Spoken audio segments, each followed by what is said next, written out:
Was chit-chatting with somebody today about my own leadership style and experience with my team members across the years.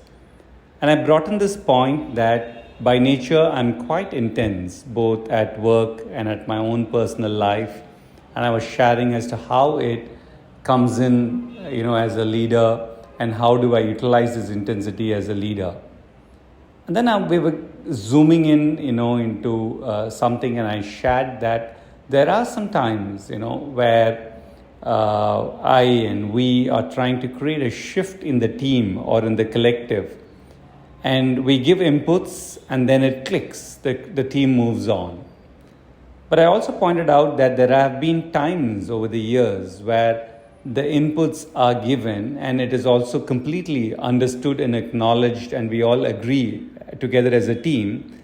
But the movement forward sometimes take a shorter or a longer time, and sometimes there is a little back and forth, a struggle that goes on.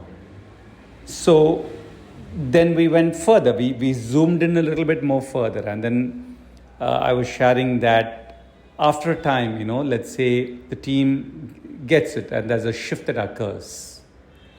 Now she just put the mirror back on me and said, at those times, have you also observed that you'd have gone through a journey yourself and evolved to arrive at a different location as a leader or as a boss? And I said, absolutely true. And then it's a very simple insight, a reminder that she shared is that most of the time people come into our lives, they pass through our lives, they stay with us both professionally and personally.